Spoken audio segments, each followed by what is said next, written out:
O Irapuru encanta como sempre faz e conta que o boto é só um rapaz que ilude o coração da rapariga e nada mais. O cururu namora sobre as folhas do cupuaçu que vai crescendo e seca até poder servir de boiapru.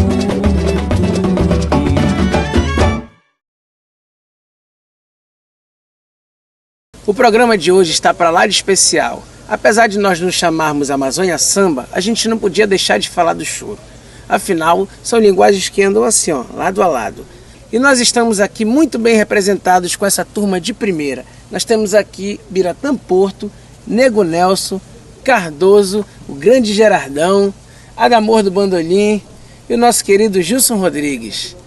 A gente agradece o convite, até porque tem tudo a ver. Porque primeiro nasceu o choro e depois veio o samba. Então, falando de choro, a minha influência, por exemplo, começou ouvindo os programas de auditórios, que tinha antigamente na PRC5, na Rádio Clube do Pará e na Rádio Marajoara. E eu algumas vezes fui assistir ao vivo e aquele pessoal vestia uma camisa grená com as letras amarelas, assim, escritas assim no bolso, PRC5. Eu até sonhava em um dia crescer e tocar no regional da rádio, né?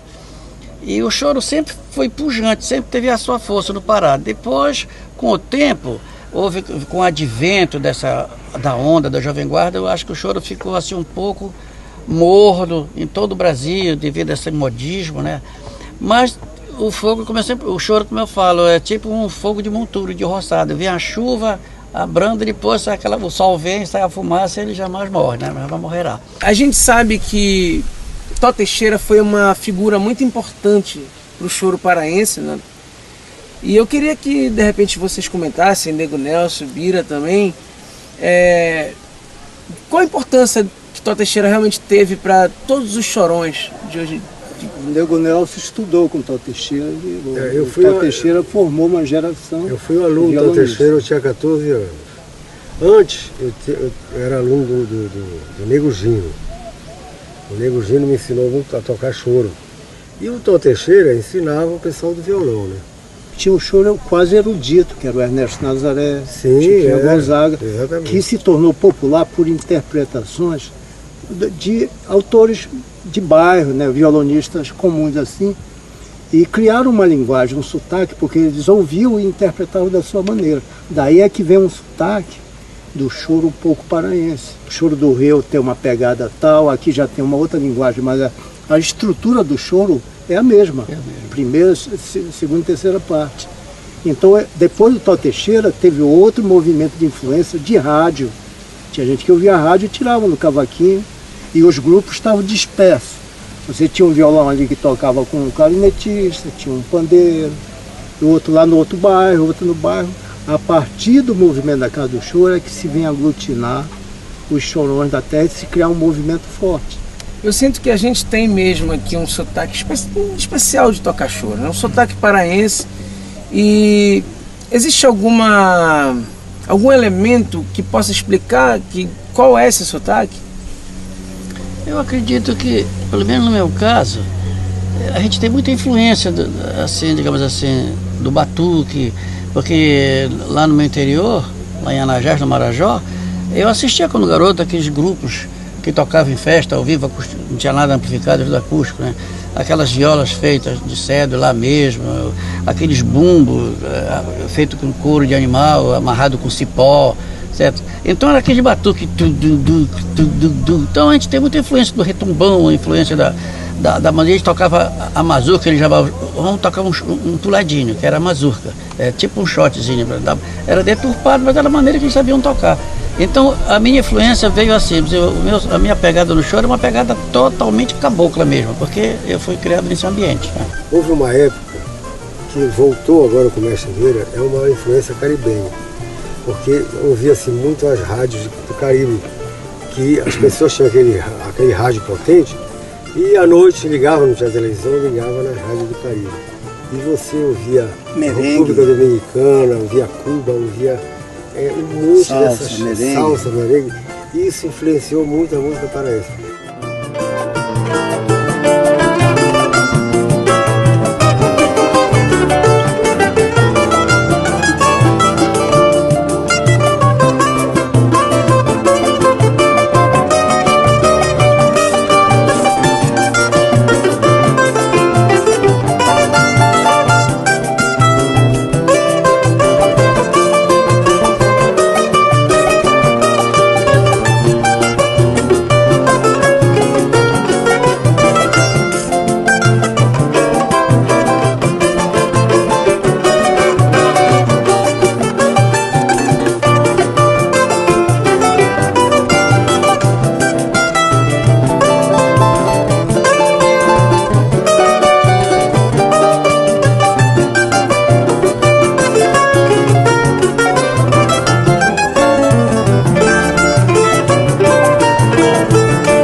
dia bruto.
E assim, a gente tem aqui o Gerardão, é uma grande honra, inclusive, de ter aqui no programa, que ele introduziu o violão de 7 cordas no choro aqui, né? Foi, introduzi.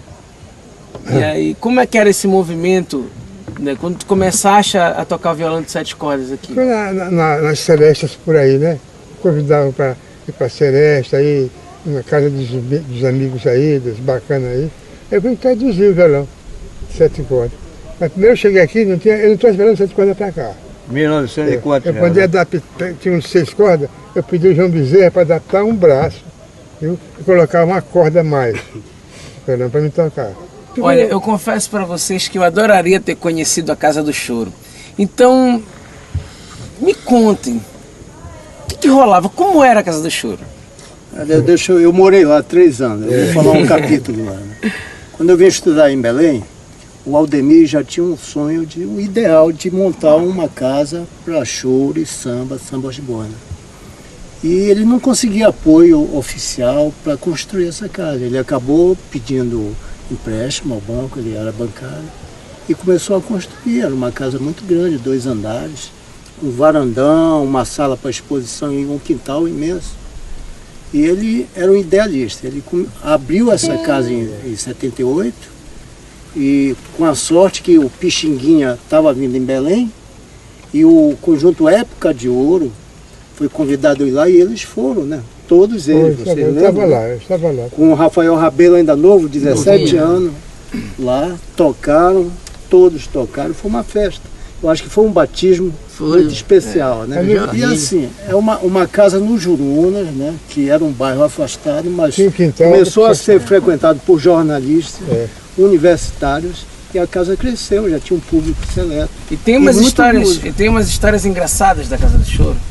Tem, Maranhão. Tem, o Maranhão é um Eu chegava lá e dizia assim, Aldemir, aí dizia que o Maranhão tá aí? Tá, então depois eu volto.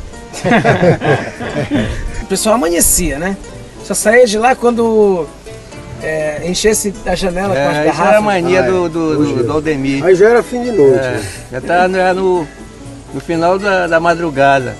Ele dizia, olha meu compadre, o negócio é o seguinte, você só vai pra cá quando você encher esse parapeito aqui da janela. Né? Olha o tamanho da largura da janela. E nessas alturas, o rancho já tinha fechado, encerrado. Aí a gente começava, eu doido para ir para casa, né?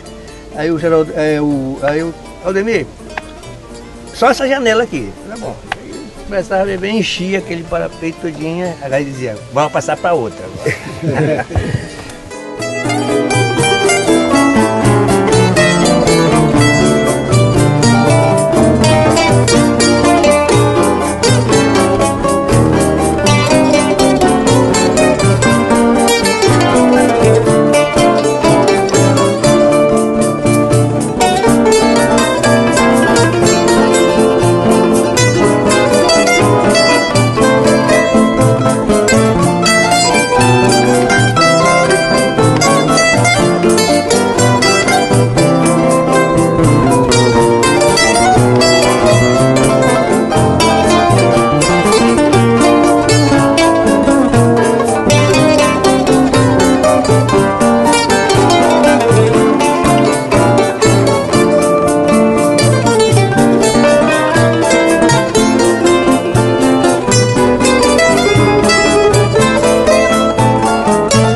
Você já sabe, né?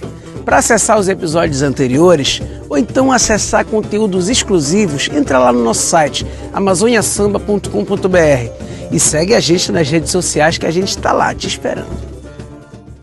Eu não tive a oportunidade de conhecer a Casa do Choro, mas conheço a Casa do Gilson, né? Graças a Deus, que é uma dissidência da Casa do Choro, mas é uma das casas mais respeitadas no Brasil inteiro, né? No choro, no samba. E eu queria que o próprio Gilson contasse pra gente como foi para ele montar a Casa do Gilson e as coisas que acontecem lá até hoje.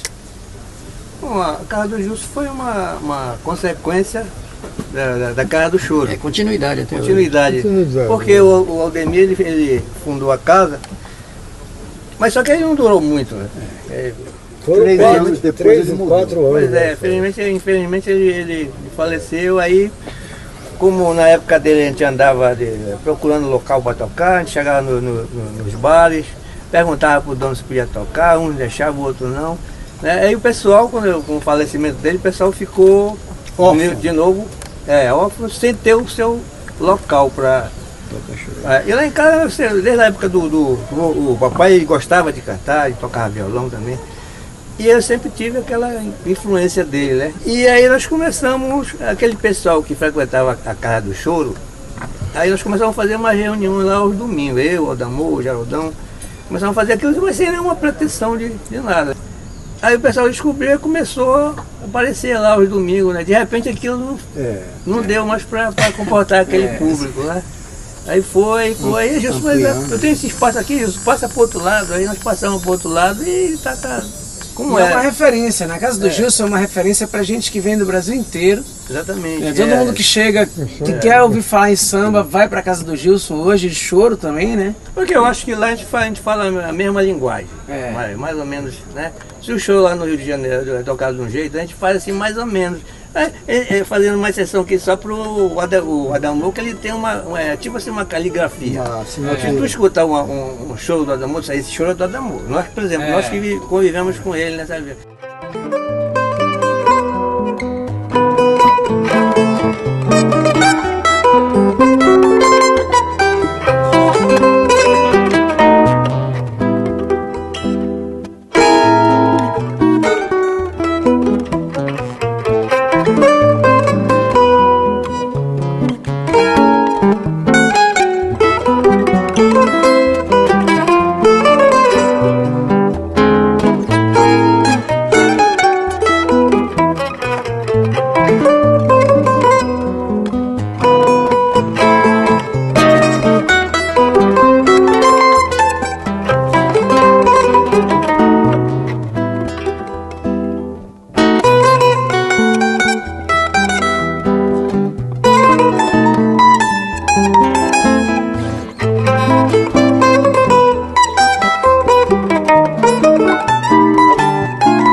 Os grandes artistas, né, do choro e do samba, da música instrumental, quando chegam em Belém querem visitar a casa do Gilson.